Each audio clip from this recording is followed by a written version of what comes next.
विद्या, काय झालं ग? अगं बोलत का नाहीस? माधव तुला काही बोललाय का? नाही, आणि जे बोलले ते लागणारं जरी असलं तरी सत्य आहे. फक्त मी याचा विचारच केला नव्हता. म्हणजे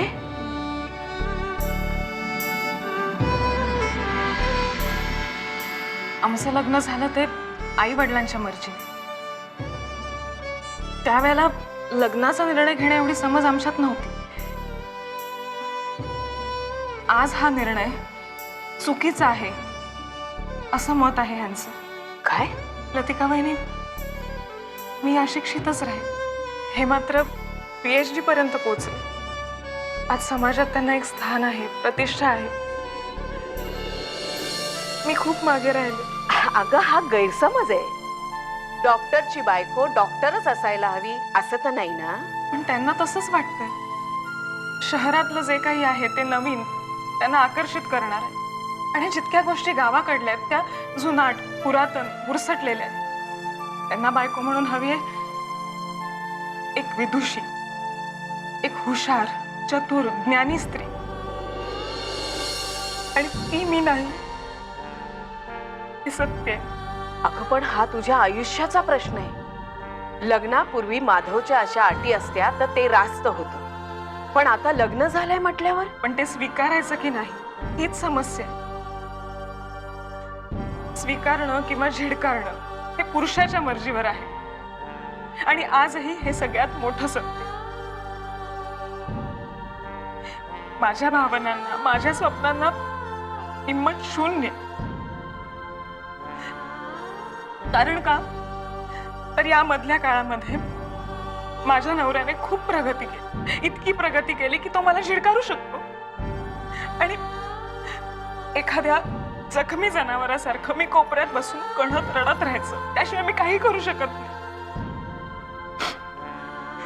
पुरुष प्रधान संस्कृतीतला हा अलिखित नियम आहे की स्त्रीला शून्य महत्व.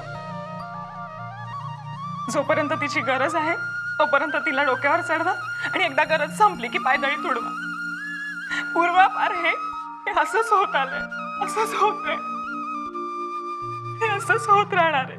शांत हो विद्या. शांत बसण्याशिवाय मी काहीच करू शकत नाही. कारण माझ्या नवऱ्याच्या मर्जीवर, दयेवरच माझं भवितव्य आहे, हे सत्य. माझ्या आई वडिलांनी घेतलेल्या चुकीच्या निर्णयाचं हे प्रायश्चित.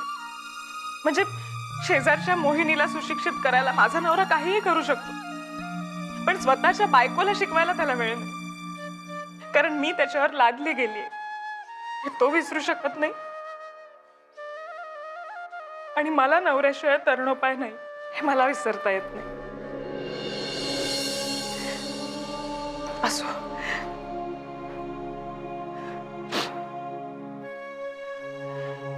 नुसतं रडत बसण्याने मार्ग सापडणार नाही.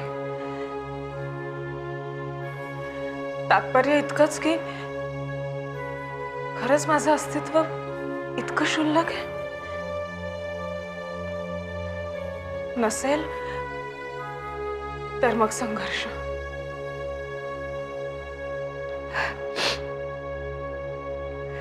चला, आईला पत्र लिहायला घेते.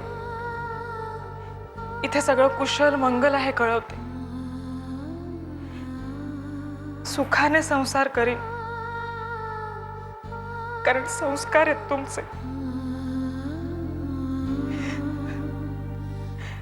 शेजारच्या दुर्गा आजीला, दामू काकांना, रघुनाथ भटांना, दिनू काकांना, आप्पा, तात्या, पोस्टमास्टर सगळ्यांना माझा नमस्कार सांगा. म्हणाव मुलगी सुखात नांदते, खूप सुखात.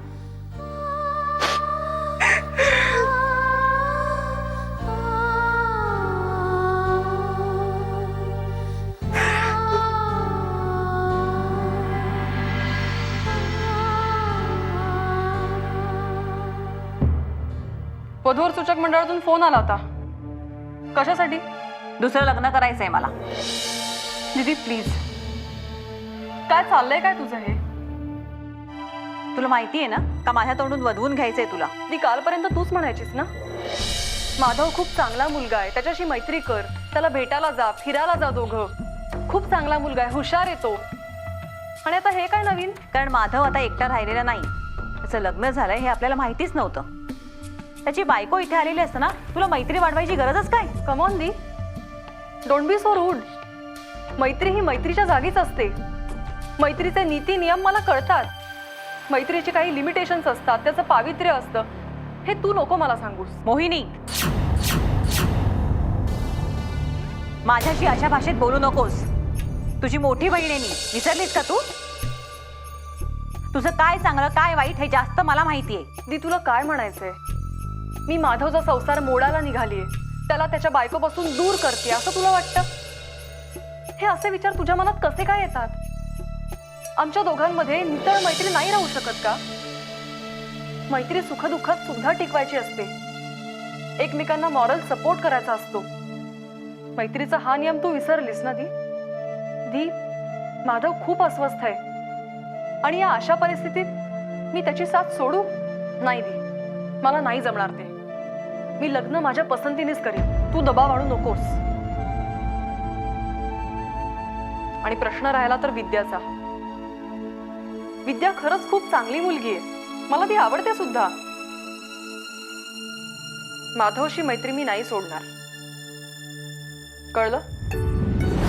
विद्या, ए विद्या, अगं माधवच्या कथेवर आधारित चित्रपट टीव्हीवर दाखवता येतात आता. हो हो, आत्ता मी पाहिलं. प्रसिद्ध लेखक माधव अभ्यंकर यांच्या कथेवर आधारित चित्रपट असं दाखवत होते. ह्यांना माहित असेल का? हो म्हणजे काय, नक्कीच. बोलले नाहीत मला, बोलणार पण नाही. मी बघणे आणि न बघण्याने काय फरक पडतोय? त्यांचे चाहते आणि प्रशंसक काही कमी आहेत का? हे बघ, तू येतेस ना, नको ग इतका विचार करूस. चल. आतापर्यंत विचार करत नव्हतेच लतिकाबाई, पण आता मात्र प्रत्येक कृतीचा विचार हा करावाच लागेल.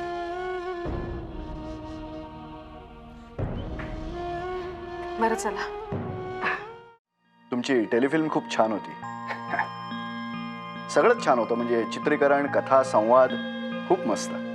तुमच्या प्रोफेशनमुळे तुम्हालाही अनुभव जास्त असतील. अजूनही मुलगा हवा म्हणून 4-5 चान्स घेणारे सुशिक्षित जोडपे आहेत. त्या स्त्रीची काय विटंबना होते हे तिलाच कळणार. पण त्याला काही उपाय?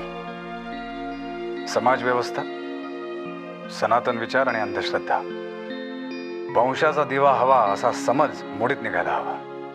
ते होत नाही. त्यासाठी जागृती सर्व स्तरांवरून व्हायला हवी. माझी फिल्म ह्याच विषयावर होती. करेक्ट. आणि मला खरंच खूप आवडली. मला एक्सक्यूज मी, आलो मी. या. बरं, विद्या काय म्हणते? तिने पाहिली असेल ना तुमची ही टेलिफिल्म? तिचं काय म्हणणं आहे तुमच्या या कथांवर? अहो, तिला साहित्यात रस आहे कुठे? ती काय बोलणार? तिला घरकामापासून वेळ मिळत नाही आणि मीही फारसं लक्ष देत नाही. ती तिच्या व्यापात, मी माझ्या कामात. मला असं वाटतं की तुम्ही तिला समजून घ्यायला हवं. अगं पण माधव प्रयत्न करत नसेल का? आणि शिवाय विद्या बहिणींनी सुद्धा पुढाकार घ्यायला हवा ना? पुढाकार घेतच नाही. मग तुम्ही घ्या ना. बिचारी खूप स्वप्न घेऊन आली असणार. आणि गावंढळ असणं हा काही तिचा दोष नाहीये. तुम्ही तिला समजून घ्या ना. येतो मी.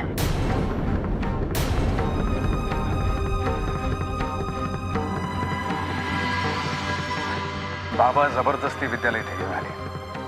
मी बोलावलो नव्हतो तिला इथे. लग्न हा एक अपघात होता आणि त्यात तो माधव मेला. आज मी एक वेगळा माणूस आहे. माझं विश्व वेगळं आहे. मला खूप काही लिहायचंय, खूप प्रगती करायची. मी पुन्हा पाठी जाऊ शकत नाही आणि तो माझा स्वभाव नाही. Good night.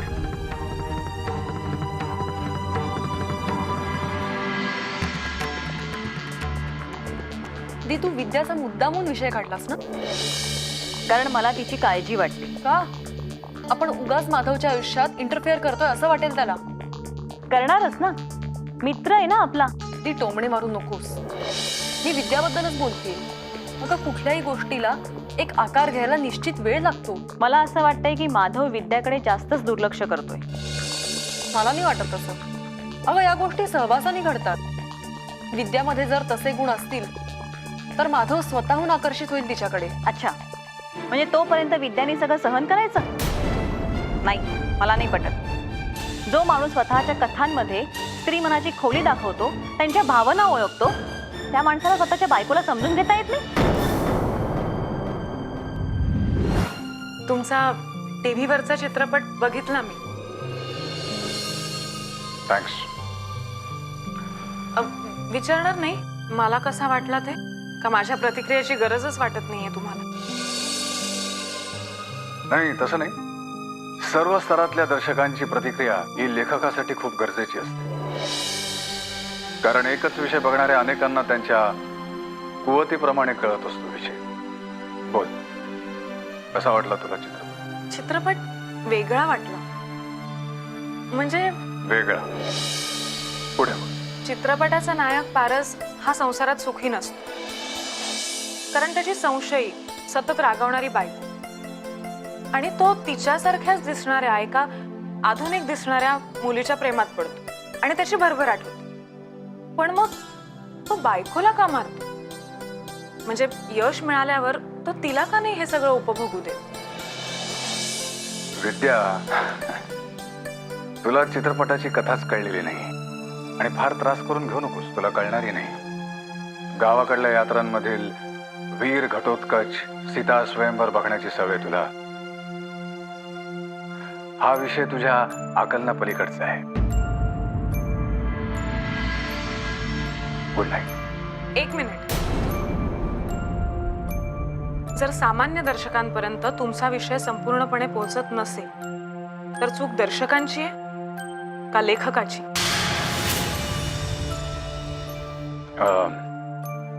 काय म्हणायचं तुला? सादरीकरणात आणि व्यक्तिचित्रणात जर ताकद नसेल तर कथा सामान्य दर्शकांपर्यंत पोहोचणार कशी? मान्य आहे, मी सामान्य दर्जाच्या प्रेक्षकांमध्ये मोडते. पण मी चित्रपट बघतेस ना. जर मला विषय कळत नसेल तर त्यात लेखकाची आणि दिग्दर्शकाची हार नाही का? हा विषय कळला नाही असा मला तरी कोणी अभिप्राय दिलेला नाही. कारण सगळेजण आपल्याला खूप काही कळलंय या घमेंडीतच चित्रपट बघत होते. आपल्याला काही कळलं नाहीये असं जर कोणाला दिसलं तर आपली लायकी दिसायची म्हणून ते गप्प बसले किंवा सरळ छान आहे असं म्हणून मोकळे झाले. तुझा गैरसमज आहे हा. मुळातच कथासूत्र खूप वेगळं आहे.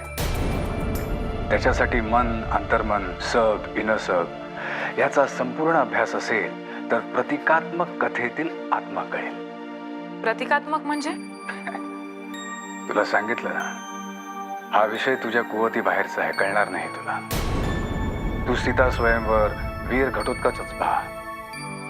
माझा चित्रपट हा विचारवंतांसाठी होता. तू उगाचच वेळ वाया घालवलास.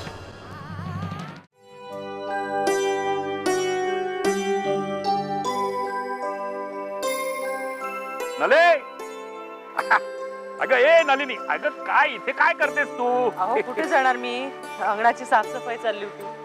काय आनंद कसला झाला एवढा? अगं कधी कधी आनंदाचे क्षण येतात आपल्या सुद्धा वाटेला. हे बघ, अगं विद्याचं पत्र आलंय.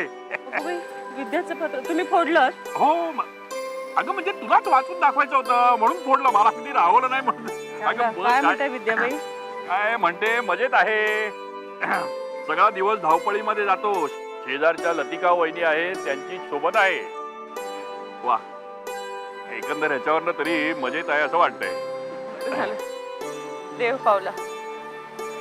या पोरीचं सगळं सुरळीत व्हावं म्हणून इतकं मन अधीर झालं होतं ना माझं. खूप सहन केलं हो माझ्या पोरीने, खूप सहन केलं.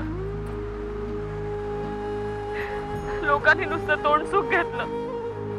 विद्याला टाकली आहे नवऱ्यानी, घटस्फोट देणार आहे, काय काय बोलले लोक.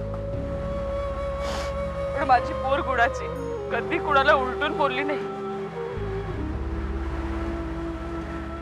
अगं संस्कार, तुझे संस्कार आणि शिकवण याच्यामुळे ही अशी घडली पोरगी. पण खरंच खूप सोसलं हो पोरीनं. पण तुला सांगतो नले, मला असं ना आतून वाटतंय की आपल्या पोरीचे आता सुखाचे दिवस सुरू झाले. आपल्या पोरीचं आयुष्य मार्गी लागणार आणि आपली पोरगी इथे आपल्या घरी येणार बाळणपणासाठी. बघ तुम्ही बस बस, अहो आपलीच नजर लागेल. परमेश्वरा, हे जे बोलले ते सगळं खरं होऊ दे.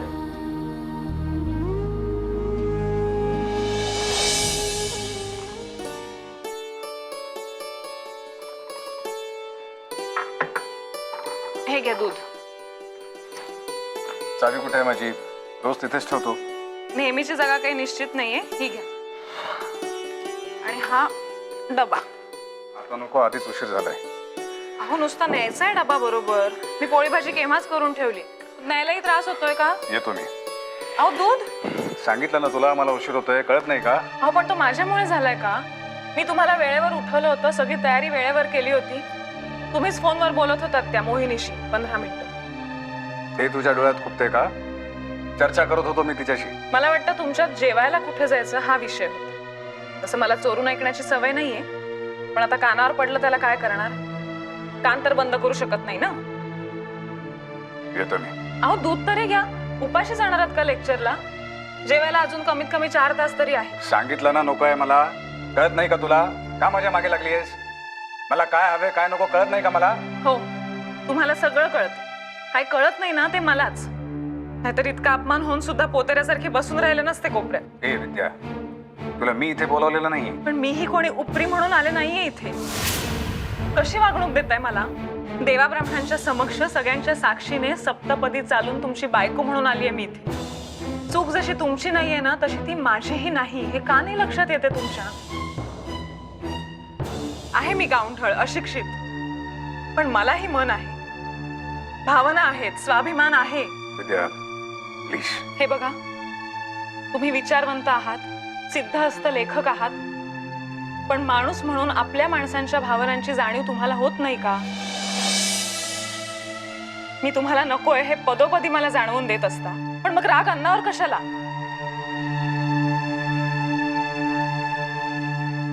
अहो डबा.